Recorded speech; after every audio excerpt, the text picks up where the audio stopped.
Hi, it's Thad with Willow Way Nurseries in Avon, Ohio. This week we want to talk a little bit about some of winter storage for B&B and some of the things to do in the fall here. We've got a fresh shipment in, and our distribution centers are really well stocked here. We're trying to push a lot of landscape jobs are getting ready to finish up, put the final push out. So we've got a lot of material here, but we also need to take care of this material all the way through so it's at its peak for you guys. Couple things. One is you want to make sure the balls are well moistened. You can see down here they're moist down at the bottom. It's soft. Sometimes you'll take a knife or a probe and push into it, make sure that the ball's well saturated. What that does is help make sure the needles are well saturated or have a lot of moisture, so you don't have winter burn in the plants come next spring. The other thing is roots are going to continue to grow all the way until the ball pretty much freezes. So it's really important to keep enough moisture there so the plants, and especially on fall dug material evergreens, we want to regenerate as many roots as possible this fall. So water is going to be key on these. If it's an older ball that you have from an evergreen or deciduous plant, this is the time of year too you want to take a look at it and decide, okay, I've got this. Now, do I need to do anything with the ball? Sometimes this burlap is meant to deteriorate. It's not meant to last forever. So sometimes we'll re-burlap trees where the burlap has come away. Sometimes we just need to do some drum lacing and tie up. The ropes are rotten and you need to retie that stuff so that the ball and the tree are married together when there's little bits of roots. The other things to kind of watch is in deciduous trees, we've got a lot of material right now that's starting to drop its leaves. We want to make sure that you're still watering that stuff even after the leaves have dropped, because again, we want to promote root growth here this fall. They won't use the same amount of water, but they will use water.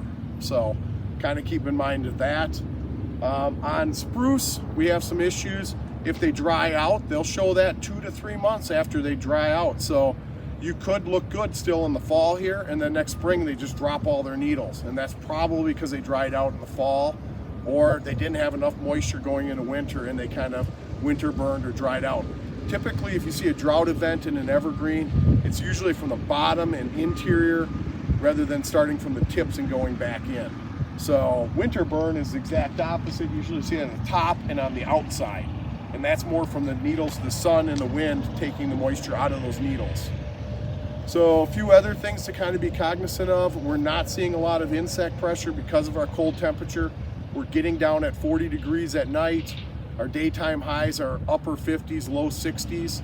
So we're not building a lot of degree days. Last week's video, we were about 2,800 for growing degree days. We're 2,852 this week. So we really haven't moved the needle on the growing degree days. Still be cognizant out there of issues with powdery mildew, downy mildew, even some botrytis if you have flowers on plants.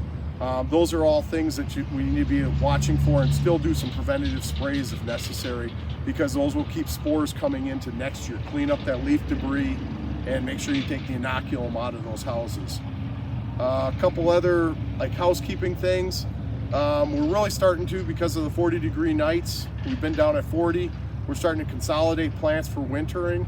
We're pulling them together into the middle of the houses, putting them can to can. Some material goes into heat that typically we don't want to have them go into a deep dormancy. Buddleia, some of that stuff we already have the houses covered on those. And we talked about that in last week's video about some of our covering that we're doing. Just a preview for next week, I think we'll talk a little bit about what we do inside the houses and why we put stuff can to can, and sometimes we put plastic over it and sometimes not. So hopefully this was helpful. Have a good day.